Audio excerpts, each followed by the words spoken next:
गोपसाल मादंते श्री विराजे आवे हाँ।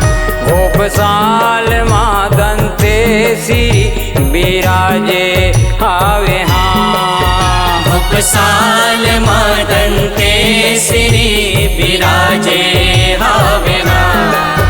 गोपसाल मादंते श्री विराजे आवे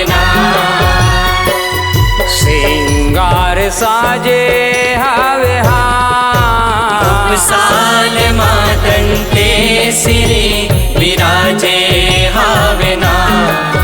गोपसाल मादंते श्री विराजे हावे ना।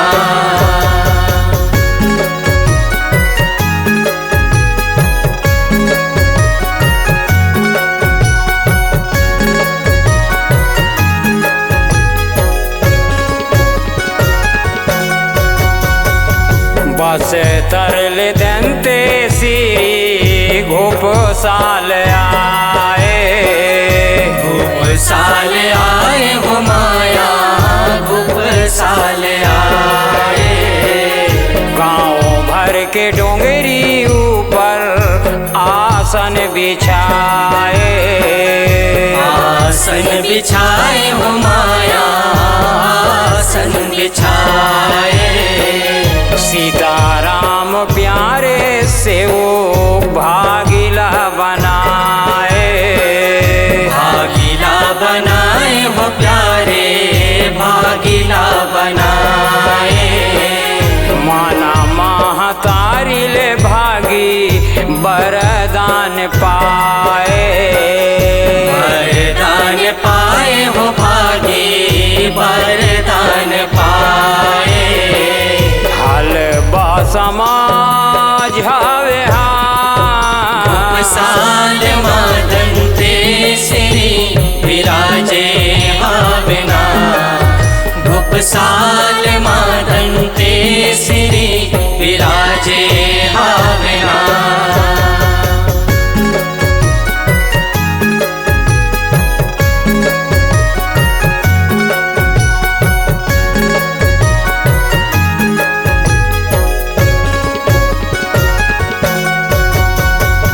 चैते कुआरे 9 दिन ज्योति जगमगाए।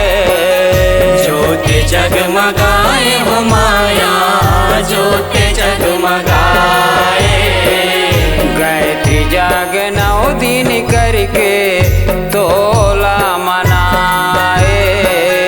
तोला मनाए हो माया तोला मनाए।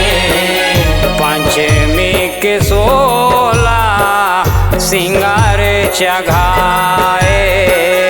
सिंगार चढ़ाए हो दाई सिंगार चढ़ाए। साते के महारती बस्ती भर किंदारे। बस्ती भर गिंदारे हो माया बस्ती भर गिंदारे। संघंटा बाजे हावे हाँ। गोपसाल मादंते श्री विराजे हावे ना। गोपसाल मादंते श्री विराजे हावे ना।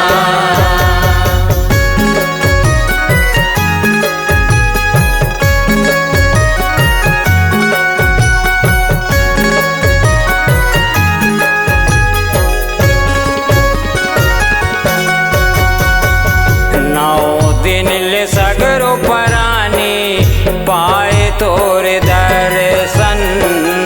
पाए तोरे दर्शन माया पाए तोरे दर्शन।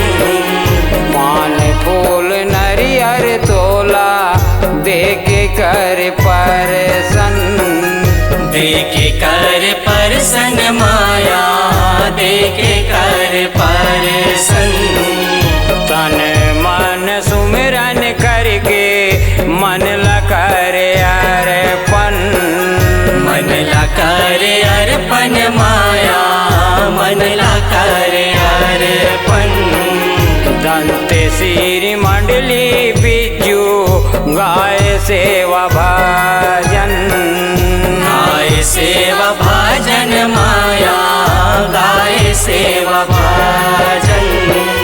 बालक राधे आजे हवे हाँ। गोपसाल मादन तेरे श्री विराजे हावना। गोपसाल मादन तेरे श्री विराजे हावना। सिंगार साजे हवे हाँ। गोपसाल मादन तेरे श्री विराजे हावना। गोपसाल मादन तेरे श्री विराजे हावना। गोपसाल मादन ते श्री विराजे हावे हाँ। गोपसाल मादन ते श्री विराजे हावे हाँ। गोपसाल मादन तेरे श्री विराजे हावना। गोपसाल मादन तेरे श्री विराजे हावना।